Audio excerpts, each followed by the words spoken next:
34वां चलेगा। मृत्यु सर्वहरश्चाहम् उद्भवश्च भविष्यताम् कीर्तिश्रीर्वाक्च नारीणाम् स्मृतिर्मेधा धृतिः क्षमा। मृत्यु सर्वहरश्चाहमुद्भवश्च भविष्यताम् कीर्तिश्रीर्वाक्च नारीणाम् स्मृतिर्मेधा धृतिः क्षमा। मृत्यु सर्वहरश्चाहम्, सर्वहर मृत्युमय हूँ, सर्वहर स्वरूप मृत्यु। तो मृत्यु अनेक है क्या? मृत्यु अनेक स्वरूप है क्या? कहते हाँ, मृत्यु भी अनेक है। प्रमुख रूपेण दो लिया। प्रमादो वही मृत्यु, जो प्रमाद है उसका नाम मृत्यु है। और सर्वहर, आपके सब कुछ हरण करने वाला भी मृत्यु है। आपका अपना जो भी कह रहे हो, पत्नी है, बच्चे है, बाप है, माँ है, ये है, वो है, सब छुड़ा दिया, चले गए, सर्वहर कहा जाएगा। तो शरीर का मृत्यु हो जाने का नाम सर्वहर मृत्यु। इसलिए प्रमाद में मृत्यु ये तो मेरा स्वरूप नहीं है, क्योंकि प्रमाद जो है तामस और राजस का मामला है, वो मेरा स्वरूप नहीं है। मेरा स्वरूप वास्तव में विशिष्ट विभूतियों में यदि गिनना है तो सात्विकों को गिन रहा हूँ उपासना के लिए। राजस्थान से मेरा ही स्वरूप है, सब कुछ मैं ही हूँ, वो बात अलग है। लेकिन उपासना के लिए अंतरण शुद्धिर जो बताया गया सात्विक पदार्थों, उनमें भी सर्वोत्कृष्ट जो विभूति है वो वर्णन कर रहे हैं। इसलिए सर्वहर मृत्यु स्वरूप मेरा यूँ समझो, वह सात्विक है। वही आपका सदा ही अंदर एक भय के रूप में विराजमान रहता है। अभिनिवेश बोलते हैं योग सूत्रकार, है कि नहीं? जिस कारण से आप कम से कम उस भय के कारण से आदमी भजन में लगता है। पता नहीं कब मृत्यु आएगा, कब मृत्यु आएगा, पता नहीं, पता नहीं। रोज सोचेंगे, उठते ही बराबर सोच लेना चाहिए, आज भी हो सकता है। इसलिए श्रुतियों ने क्या कहा, यह चेद अवेदित अत सत्यम अस्ति नो चेद यह अवेदीन महती विनष्टि। यहाँ जीते जी जितनी जल्द से जल्द आपने वेदांत श्रवण कर लिया और जीव ब्रह्म ऐक्यत्व के बारे में चिंतन करना शुरू कर लिए, उतना ही भला है। इसलिए सर्वहर मृत्यु मेरा स्वरूप है, उसको नित्य याद करना चाहिए। उद्भवश्च भविष्यताम, भविष्य में जो भी उत्पन्न होने वाला है ऐसा अर्थ नहीं करना है। यह उद्भव का अर्थ पहले हो चुका है, मैं इस सृष्टि के आदि मध्य अंत बोल चुके हैं, फिर दोबारा उत्पत्ति क्यों कहेंगे?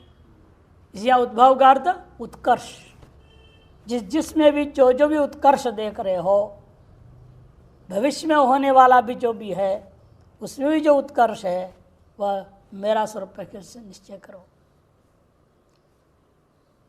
अर्थात भविष्य में क्या उत्कर्ष आपको प्राप्त होना है? मरने के बाद क्या होगा? या तो स्वर्ग जाओगे, ब्रह्मलोक तक जा सकते हो, उत्कर्ष की प्राप्ति है। तार्श उत्कर्ष का स्वरूप मेरा ही स्वरूप समझना चाहिए।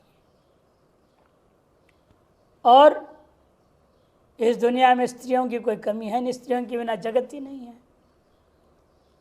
नारीणाम, उन नारियों में ये आपको गिनार है 7 प्रकार, 8 प्रकार की नारी है ना, 1 2 3 4 5, हाँ 7 प्रकार, 7 प्रकार की नारियां हैं जो मेरा विशिष्ट स्वरूप है। पहला है कीर्ति, ये जिससे जुड़ गया उसको दुनिया झुकती है, उसके सामने पूछने लगती है। दूसरा श्री, जिसके पास लक्ष्मी है उसके आगे पीछे लोग घूमने लग जाएंगे, उसका मान सम्मान होता है, सब कुछ होता है। सबसे मुख्य वाणी, जो वाणी है, वाक, यही आपको बनाता है, ये आपको बिगाड़ता भी है। आप क्या बोल रहे हैं, किससे बोल रहे हैं, किस तर्ज से बोल रहे हैं, सब पर निर्भर है। मीठे मीठे थप्पड़ भी मार देते हैं लोग वाणी से, कई बार ऐसे वाणी निकल जाता है अगले के दिल में ही छेद हो जाता है, परमानेंट दुश्मन बन जाएगा। ये सात्विक जो वाणी है, मधुर वाणी है, सभ्यतापूर्ण वाणी है, मर्यादाओं को ध्यान रखता हुआ जो वाणी है, वह वाणी स्वरूप मेरा स्वरूप है। वह जिससे संपन्न जुड़ जाता है, लेश मात्र भी वह व्यक्ति महान हो जाता है। और चौथा है स्मृति। स्मृति शक्ति अति आवश्यक है। बिना उसका नाम शास्त्रों का स्मृति कर पाएंगे, न स्वरूप स्मृति कहाँ से होनी है। जब व्यावहारिकी चीज़ों की स्मृति सम्यक न हो, शास्त्र स्मृति न हो, तो स्वरूप स्मृति कैसे होगा। और स्वरूप स्मृति हुए बिना मोह का नाश नहीं हो सकता।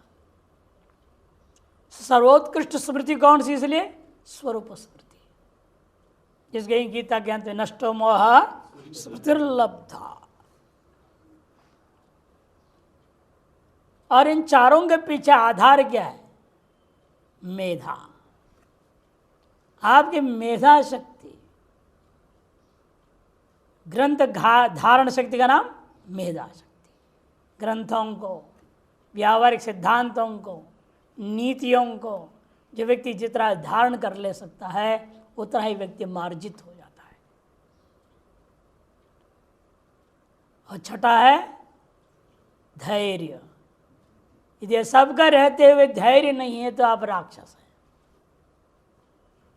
धैर्य आदमी खो लेता है तो उसके अंदर क्रोध आ जाता है। धैर्य का अभाव है, क्रोध का मतलब धैर्य का अभाव। थोड़ा धैर्य रखें तो क्रोध अपने आप शांत हो जाएगा। लेकिन आते तुरंत वो प्रतिक्रिया अभिव्यक्त करने लग जाता है। धृति, और धृति को लेकर सारे श्रुति स्मृतियों में कश्चित धीरा आवर्त चक्षुरामृतत्वम इच्छन, कश्चित धीरा। यहां पर भी गीता में भी कश्चित धीरा क्या बोला? माम वेत्ति तत्वतः, मुझे तत्वतः जान सकता है, धीर ही जान सकता है। और धैर्य इसलिए महत्वपूर्ण है, नहीं तो नहीं है बाकी सारा चीज खत्म हो जाता है। पीछे की सारी शक्तियां निरर्थक हो जाएंगी। और इस सब के रहते हुए क्षमाशील होना जरूरी है। अतः 7 नारियों को जो अपनाया अपने जीवन में, वह व्यक्ति संसार से मुक्ति आसानी से प्राप्त कर सकता है। जैसे नारियों में ये 7 जो मेरा विशिष्ट स्वरूप है, इस स्वरूप मेरा स्वरूप मान के उपासना की योग्य है, अर्थात धारण करने योग्य, अपनाने योग्य। ये शांकर भाष्य। मृत्यु और द्विविधो धनादि रहा प्राण हरश्च। धनादि को हरण करना वो भी मृत्यु है, और प्राण का हरण होना भी मृत्यु है। और प्राण हर कोई सर्वहर उच्चत है, स्वहम इत्यर्थ, वह मेरा स्वरूप है। अथवा पर ईश्वर प्रलय सर्वहरणात् सर्वहर स्वहमिति। जो परमात्मा है, ईश्वर है, प्रलय काल में सब कुछ को अपने में हरण कर लेता है, अपने समेट लेता है, अपने में विलीन कर लेता है। इस परमात्मा को सर्वहरत्व रूपी गुण से उपासना करनी चाहिए। उद्भव उत्कर्ष माने अभ्युदय, तत्प्राप्ति हेतुश्च अहम। उद्भव माने उत्कर्ष, अभ्युदय मोक्ष नहीं लेना है, अभ्युदय लेना है। आप ब्रह्मलोक प्राप्ति पर्यंत फल, उसके प्राप्ति का कारणभूत स्वरूप भी मैं हूँ। किनमें? केशाम भविष्यताम भावी कल्याणानाम उत्कर्ष प्राप्ति योग्यानाम इत्यर्थ। भविष्य में जिन्हें कल्याण भाव को प्राप्त करना है, उत्कर्ष प्राप्ति होनी है, उसकी योग्य जो लोग हैं, उनमें जो उत्कर्ष है वह मेरा ही स्वरूप है। कीर्ति श्रीर वाक्च नारीणाम स्मृतिर्वेदा धृतिक्षमित्येता उत्तमा स्त्रीणाम अहम अस्मि। स्त्रियों में ये उत्तम स्त्रियां हैं, वह मेरा विशिष्ट स्वरूप है। यासाम आभास मात्र संबंधी नापी, जिनका लेश मात्र संबंध, आभास मात्र संबंध हो जाए।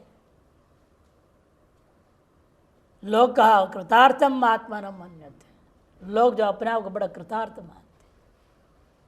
एक बार एक महात्मा उत्तरकाशी गया, किसी आश्रम में फक्कड़ बन के गया, ऐसे कपड़े यहाँ तक पहना, मेरे मलिन मलिन था, गेरुआ रंग का था, और उसको घास नहीं डाला, वहाँ को कोठारी ना, वहाँ से जाओ, उधर जाओ, उधर, वो हॉल में बिठा दिया, मच्छरों में रहो। तो उसने कहा अच्छा, तो चला गया वापस हो, 2-4 दिन रुक करके, महीने भर बाद आया। ऐसे कैसे आया वो? गाड़ी में आया, एक भगत को पटाया, तुम चलो मेरे को लेकर के। अब बढ़िया टेमजेट में पूरा आयरन किया हुआ, क्यों कड़क कपड़ा पहन के, चश्मा बढ़िया, घड़ी सेट कर लिया, उसका पास था नहीं कुछ भी, सब सेट से उधार ले लिया, कभी मुझको सब दे दो भाई, सब पहना दो। लाल रंग का कपड़ा एक बढ़िया बनवा लिया और आया। अब आश्रम वाले जो देकर ही तो बड़ा मानते, आओ आओ महाराज, आओ महाराज, आओ महाराज, बड़े स्वागत किया, बिठाई। सब होने के बाद उसे जो डांटा कोठारी को, अरे मैं वही मानता हूँ जब महीने भर पहले आया था फक्कड़, तब तो तुमने हॉल में बिठा दिया, अब तो एसी कमरे खुल रहे मेरे लिए है। केवल थोड़ा सा वेशभूषा बदला, धन संबंध मालूम हो रहा है, श्री का संबंध मालूम हुआ ना, तो लगता है, तुम्हें लगता है बड़ा भंडारा देंगे। ये लोक व्यवहार में होता है, इनका लेश मात्र भी संबंध हो जाए ना, आपका मान सम्मान सब कुछ मिलना शुरू हो जाएगा। लेकिन सावधान रहना पड़ता है, ये मुक्ति मार्ग में ये बाधक है। इसे भगवान करे उपासना करने योग्य है, लेकिन अपनाने योग्य नहीं। इसमें जो उचित है शास्त्र ज्ञान के लिए उतनी धारण करो, ताकि मुक्ति के मार्ग प्रशस्त हो जाए। मृत्यु रीति सर्वम हरती सर्वहरो मृत्युरहम, सर्वम हरती सर्वहर।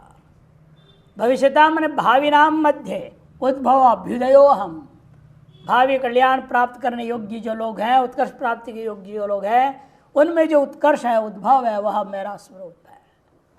नारीणाम मध्य कीर्त्यादि क्षमांता देवता, इसलिए कह दिया ये आम स्त्रियों को नहीं लेना, ये सब देवता विशेष स्वरूप है। कीर्ति श्री वाक सब देव स्वरूप है। देवता स्त्रियो हम, ऐसे जो स्त्री देवताओं का स्वरूप मेरा विशिष्ट स्वरूप करके समझो। टिप्पण, प्रमादो वै मृत्यु अहम ब्रवीमी, ब्रवीमी होना चाहिए। महाभारत 5:43-4 इति एका पक्ष अपरस्तु भाष्य होता।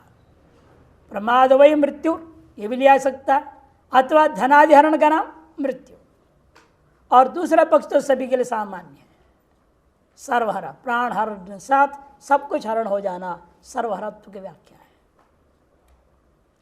सर्वहरश्चेति मृत्योर विशेषणम इत्युक्तम भाष्य, और सर्वहर यह मृत्यु का विशेषण करके भाष्यकार ने कहा। नहीं तो हमेशा क्या बोल रहे सब जगह, षष्ठ्यंत और वर्तमान, भविष्यताम उद्भव, यहाँ पर भी नारी नाम है ना, पहले भी सब अक्षराणाम अकारो सामासिक से द्वंद्व, लेकिन मृत्यु और सर्वहर में षष्ठी और प्रथमा नहीं बोला है। नहीं तो क्या बोलना चाहिए, मृत्यु हो सर्वहर, दो प्रकार की मृत्युओं में मैं सर्वहरात्मक मृत्यु हूँ, या अनेक प्रकार मृत्यु में मृत्यु नाम सर्वहरा, ऐसा होना चाहिए था, लेकिन ऐसा नहीं कहा गया। दोनों के विशेषण विशेष भाव से भगवान यहाँ अभिव्यक्त कर रहे हैं। इति मृत्योर विशेषणम इत्युक्तम, भाष्यकार ने भी उसी अनुसार ही व्याख्या किया। यत्वा अथवा ऐसा करो, प्रत्यक विभूति विशेषत्वेनापि व्याख्या तो भाष्यकार ही वो, उन्होंने स्वयं ही अथवा कह करके, भाष्यकार ने स्वयं क्या किया था, अथवा कह करके पृथक विभूति विशेष रूपेण भी व्याख्यान किए हैं, उस पक्ष को भी लिया जा सकता है। अर्थात मृत्यु रूपेण व सर्वहर रूपेण व अहम उपास्य इति विहित, मृत्यु रूपेण अर्थात सर्वरूपेण व हम उपास्य, ये यहाँ पर विधान हुआ है, समझो। अंतकारिणाम मध्य हम मृत्यु, संहार कारिणाम मध्य हम सर्वहरा इति भाव। दोनों को अलग अलग लोगे तो क्या अर्थ करना पड़ेगा? जो अंतकारी है उनके मध्य में मृत्यु मेरा स्वरूप है, और सर्वहरकारी संहारकारियों में मेरा स्वरूप सर्वहर करके दो अलग अलग विभूति के रूप में भी व्याख्या हो सकती है कि दोनों प्रतमांत हैं। उद्भवो अत्र नोत्पत्तिर, या उद्भव शब्द से उत्पत्ति अर्थ नहीं लेना। क्यों? क्योंकि पूर्व में उक्त हो चुका है, नहीं तो पुनरुक्ति दोष हो जाएगा।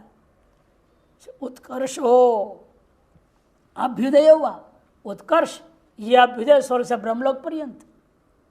अतएव भविष्यताम इत्यस्य न भावी जन्मनाम इत्यर्थ।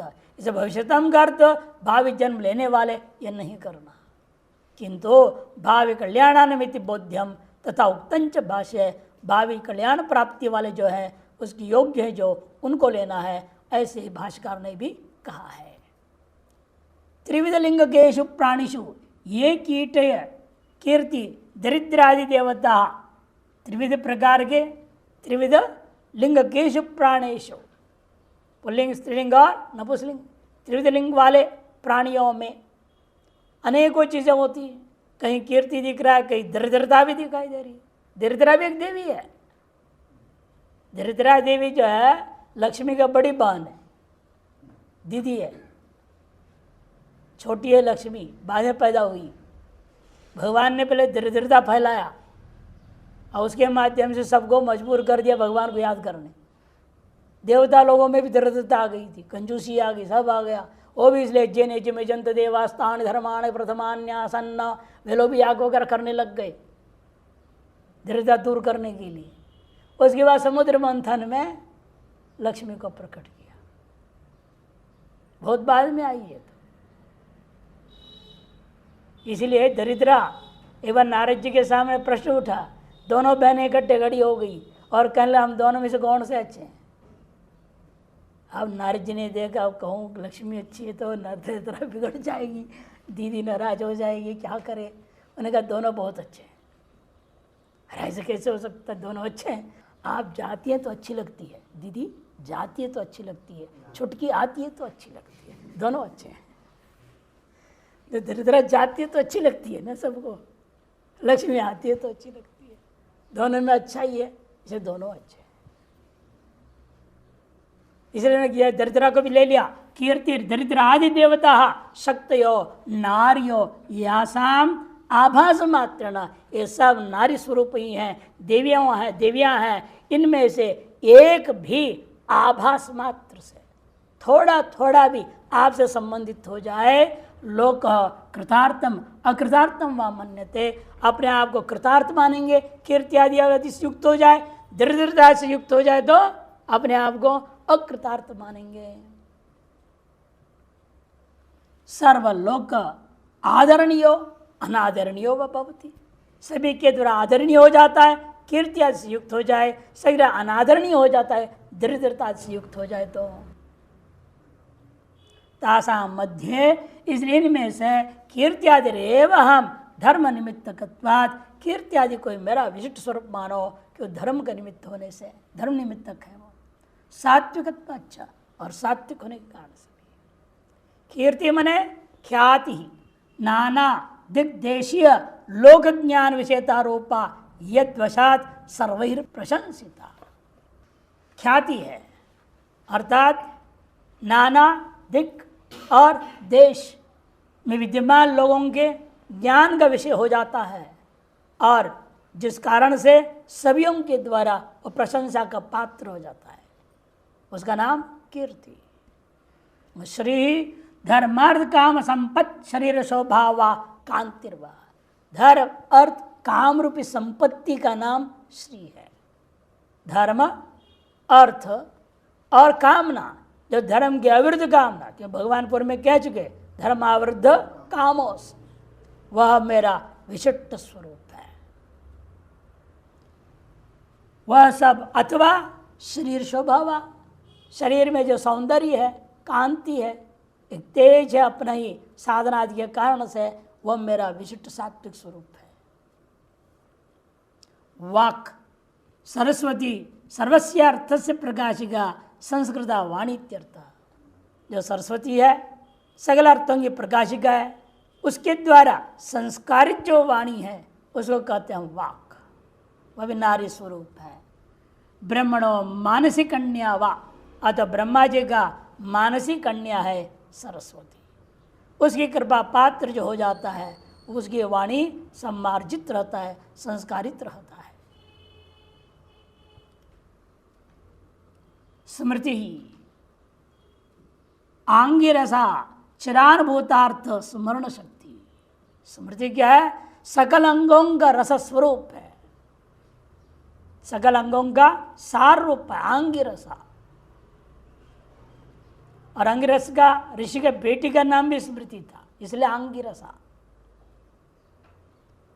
चिरानुभूतार्थ स्मरण शक्ति, चिरकाल से जन्म जन्मांतरीय अनुभूतियों का भी स्मरण हो जाए, बड़ा कठिन है। अपरिग्रह का अभ्यास करेंगे तो संभव है। जयदयाल गोयनका जी एक बड़े अच्छे विद्वान हुए, गोरखपुर गीता प्रेस के अनेक पुस्तकों में उनका नाम है, उन्होंने लिखा है। वो एक बार ऋषिकेश आए और एक गीता वन में रहे, निर्णय लिया मुझे अनुभव करना है। जो शास्त्र कह रहा है कहाँ तक से अनुभव भी तो करना पड़ेगा। केवल इधर उधर से 10 ग्रंथों से पढ़ लिया, गुरु से पढ़ लिया, एक व्याख्या लिख दिया, इतने से क्या फायदा। तो उन्होंने अपरिग्रह पालन करना शुरू किया। अपने पास एक धोती पहनते थे, एक ऊपर ओढ़ने का, और 2 धोती ऐसे रखते थे, लंगोटी पहन के रहने लग गए। और साथ में खप्पर जैसे एक बर्तन थी, वही उससे सब पानी पीना, उससे भोजन करना, उससे सब काम। जंगल जाते तो उसी में पानी लेके जाते थे, अलग कोई कमंडल नहीं, कुछ कोई सामान नहीं रखना। ऐसे अपरिग्रह 1 साल तक किए वो। उनको पूर्व जन्म जन्मांतर सारी चीजें स्मृति आने लग गई। फिर उनको डर लग गया, कुछ ऐसे ऐसी चीजें पूर्व जन्मों को दिखाई दिया। उन्होंने कहा ये तो बड़ा खतरनाक है, ये सीधी ठीक नहीं है। क्योंकि अपनी खराब चीजें भी दिखती है ना, सारे जन्म थोड़ा तुम्हारा स्वच्छ रहा होगा। जब भीष्म पितामह सरसैया में पड़े रहे तो भगवान कृष्ण से पूछे, मुझे इस तरह से क्यों पड़े रहना पड़ रहा है? उन्होंने कहा 7 जन्म पहले तक का पूरा देखो संक्षेप में, मुख्य मुख्य घटनाएं बिल्कुल सात्विक, उससे 7 जन्म बिल्कुल सात्विक, उससे 7 जन्म वो भी सात्विक, 21 जन्मों तक सब सात्विक ही था। उससे 7 जन्म पहले का देखो, वो 28 जन्म पूर्व जन्म में उन्होंने जबरदस्ती एक ब्राह्मण कन्या से क्षत्रिय होकर के विवाह कर लिया था। उस दोष का फल अब को भुगत रहा है। वो क्षय होगा तब तुम्हारा इच्छा मृत्यु कार्य करेगा, नहीं तो नहीं करेगा। दर्शन कराया उनको पूरा कृष्ण भगवान ने, वर्णन है महाभारत। इसलिए कौन से जन्म में क्या कांड किए हैं, कितने घोटाले किए हैं, क्या पता है। वो सब दिखने लग जाए तो घबरा जाओगे। इसलिए भगवान ने कहा तुम भूल जा, आगे की सुधार कर, पीछे के देखने की मत कोशिश कर। फिर उन्होंने तुरंत सब हटाया और फिर परिग्रह में आ गए। फिर अपना बढ़िया कपड़ा पहनने लग गए, प्रवचन देने लग गए। करते करते वृत्ति को उन्होंने बदल दिया, फिर बहिर्मुखी बना गए। ऐसे एक ऐसे धर्मेश्वर मंदिर था ओमकारेश्वर में, ऊपर पहाड़ में, अभी भी वो मंदिर है। उसके सामने आप खड़े हो जाएंगे, आपके पिछले जन्म में क्या थे वो दिखाई देता था। लोग जाते थे खड़े होते थे। या औरंगजेब गया था ना राजा एक मुसलमान, वो खड़े हो गया सामने, और उसको जो देखा उसको बड़ा गुस्सा आया, उसको तोड़ा, उसको गधा दिखा, उसको पिछले जन्म में गधा था, एक अच्छे काम किया था, ये भी देखा उसको। एक आश्रम में था, उन लोगों के मिट्टी ढोना, हाथ धोने के लिए मिट्टी जरूरत होती ना, वो मिट्टी ढोना वगैरह काम में किया था उसने। इसी वजह से वो राजा बना है। हाँ वसन, लेकिन लोगों को पता चल गया मैं गधा था, तो लोग क्या कहेंगे, इसलिए इसको तोड़। बल्कि वो कहानी और प्रसिद्ध हो गया तोड़वाने के चक्कर में, हो गया उसमें जगह जगह वो क्रैक हो गया है, इसलिए वो शक्ति सामर्थ्य से वो खंडित हो गया। और उस मंदिर के ऊपर ही जो गोपुरम बना हुआ है, इतना छोटा सा है जगह, भीम कैसे गया होगा उसमें भगवान जाने। हम लोग को जाने में दिक्कत हो रहा था, हम लोग चढ़े उस घुस घुस के 5 तक गए और 2 तक जा नहीं पाए। अब बताया जाता है भीम उसमें जाकर वह बैठते थे, वहाँ से देखते रहते कहीं दुर्योधन और उसकी सेना में कोई आ तो नहीं रहा है, कि ओमकारेश्वर पहाड़ पर छिपे थे 5 पांडव, उसे वहाँ जाकर निगरानी रखते थे उसी मंदिर के ऊपर। विलक्षण मंदिर है, कभी जाएंगे आप लोग ओमकारेश्वर को दर्शन करना जरूर। धर्मेश्वर मंदिर पहाड़ के ऊपर, ओमकार पहाड़ पर ही है। तो इसलिए ये सब विशेषताएं होती हैं। तो स्मृति के बारे में आया, चिरानुभूतार्थ स्मरण शक्ति, चिरकाल से अनुभूत जो अर्थ है, पदार्थ है, उनकी स्मरण की शक्ति।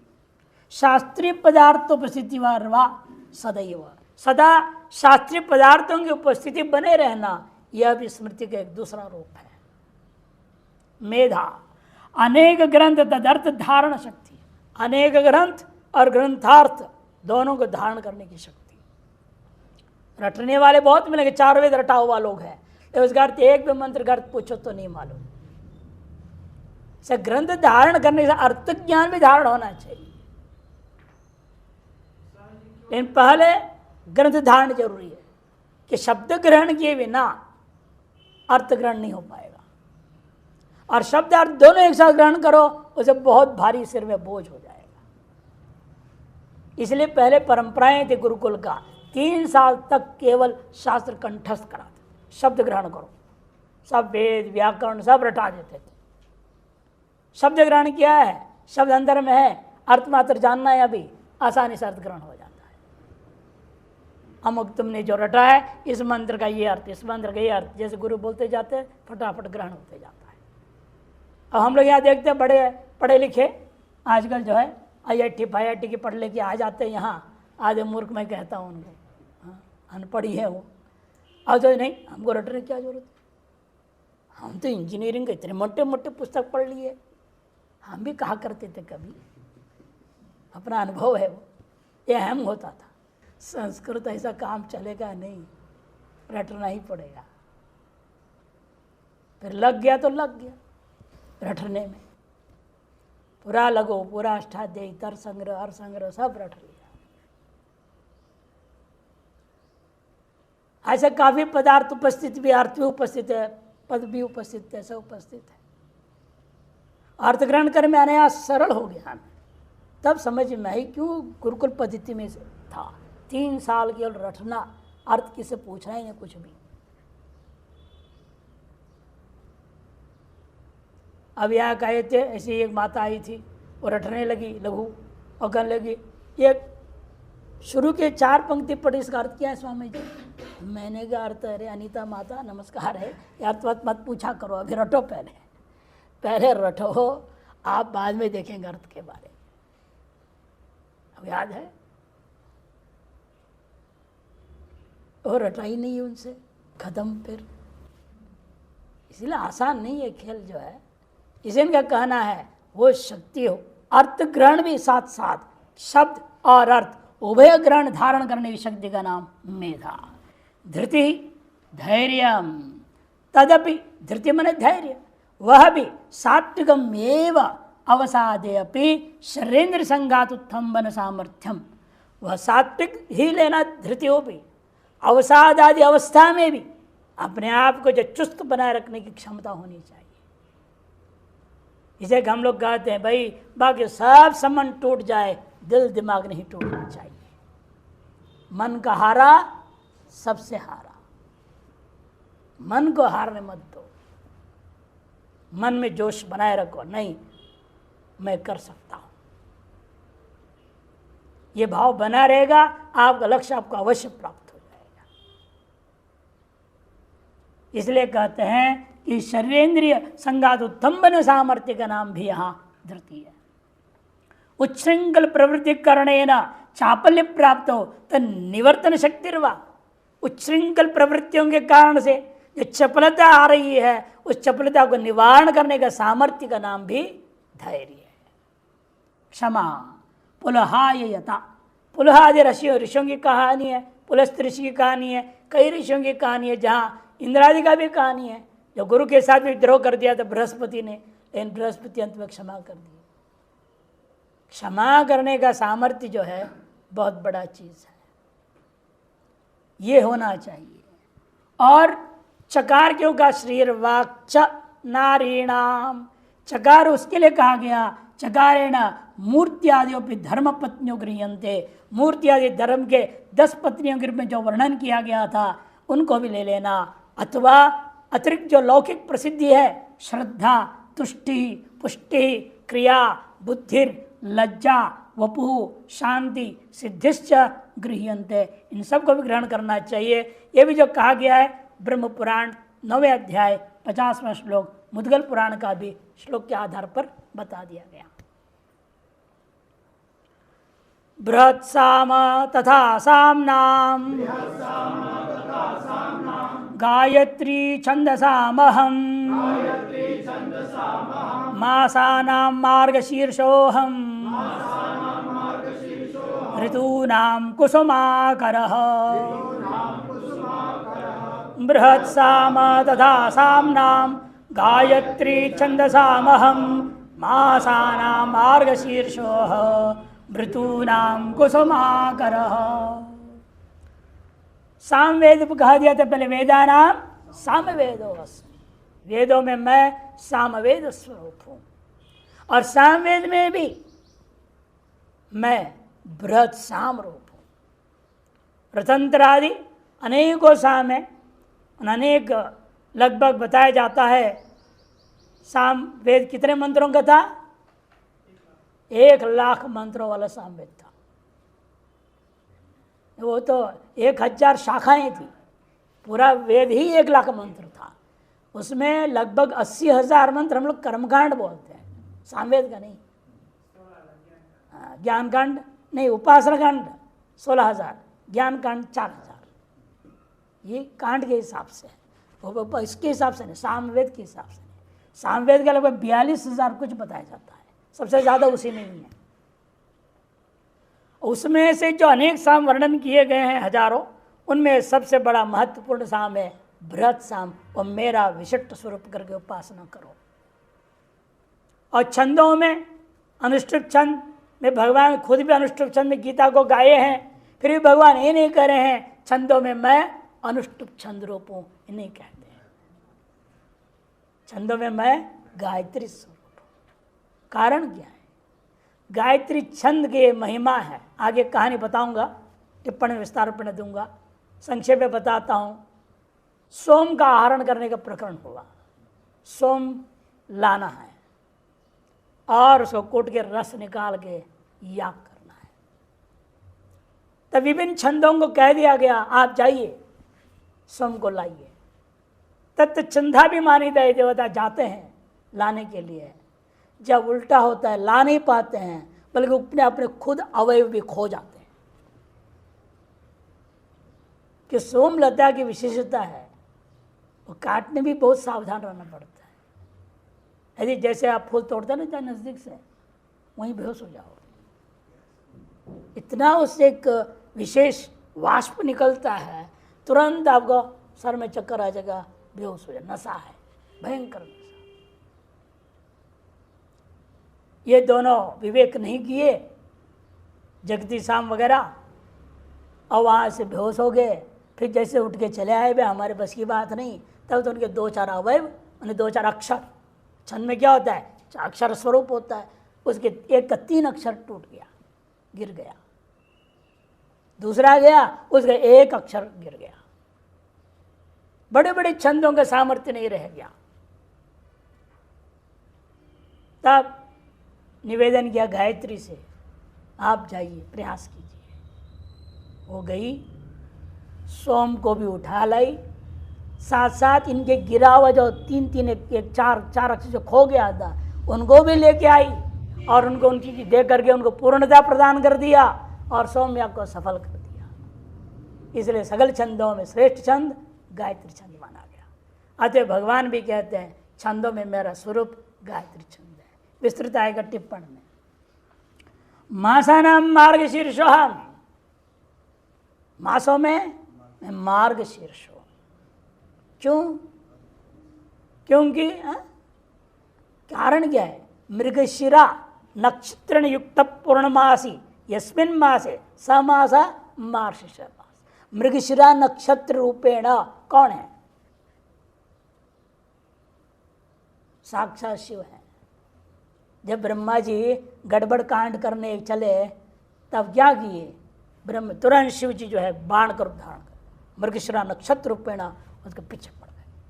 आज तक आप देख सकते हैं उसका पीछे घूम रहे हैं।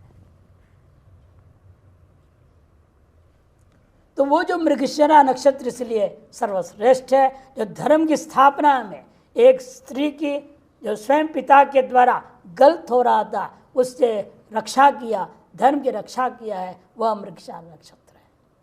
इसलिए भगवान ने युद्ध की संरचना भी महाभारत का ऐसे किया ताकि मार्गशीर्ष मास में हो और शुक्ल पक्ष एकादशी से युद्ध आरंभ होता है। वहीं गीता का उपदेश भी मार्गशीर्ष मास में हुआ। अतएव मास सर्वश्रेष्ठ है। इसलिए मासानाम मार्गशीर्ष ऋतूनाम कुसुमाकर, और षड ऋतुओं में कुसुमाकर वसंत ऋतु मेरा विशिष्ट स्वरूप है। क्योंकि सब कुछ वहाँ नया हो जाता है, सब कुछ खिलता है, ठंडी दूर हो जाती है, गर्मी का शुभागम हो जाता है। एक विलक्षण मौसम आनंदकारक सबको प्रसन्नता प्रदान करने वाला होता है। पूरे वायुमंडल में सुगंध से परिपूर्ण हो जाता है। जंगल जंगल में भी पुष्प खुल जाते हैं, जंगली पुष्प वहाँ भी सुगंध से परिपूर्ण हो जाता है। इसलिए सर्वश्रेष्ठ मास ऋतु जो है वसंत ऋतु मान के भगवान कहते हैं कुसुमाकर इति। शांकर भाष्य बृहत् साम तथा सामनाम प्रधानम अस्मि। सामों में प्रधान रूपेण बृहत् साम मेरा विशिष्ट स्वरूप है। तद्रूपेण मेरे को अभेद करता हुआ उपासना करना चाहिए। मैंने जहाँ कहीं बृहत् साम पाठ हो रहा है तो उस समय यह ध्यान करना है साक्षात विष्णु इस रूप में अभिव्यक्त हो रहे हैं। गायत्री छंदसामहम, गायत्री आदि छंदो विशिष्टानाम ऋचाम गायत्री ऋग अहम इत्यर्थ। गायत्री आदि छंदों से विशिष्ट ऋचाएँ होती है, उनमें से गायत्री छंद से युक्त जो ऋचा है वह मेरा स्वरूप है, जिसमें गायत्री शाम को गाया जाता है। मासानाम मार्गशीर्ष, ऋतुनाम कुसुमागरमन वसंत। अति संक्षिप्त अर्थ करके छोड़ दिए। संक्रांति टीका बृहत् सामेति सामवेदे यानि सामान्य रथंतरादि तेषां मध्य बृहत् साम अहम। सामवेद में जितने साम है रथंतरादि उनके मध्य में मैं बृहत् साम स्वरूप हूँ। छंदसाम गायत्री छंदो युक्ता नाम, गायत्री छंद से युक्त है उन मंत्राणाम मध्य, उन मंत्रों के मध्य में चतुर्विंशत्यक्षरा गायत्री, 24 अक्षर वाली गायत्री मेरा विशिष्ट स्वरूप है।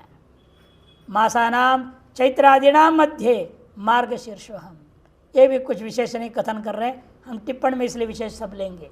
ऋतूनाम शिशिरादीनाम मध्य, शिशिरादि षड ऋतुओं मध्य में कुसुमाकरो वसंतो हम शिष्टम स्पष्टम कहते।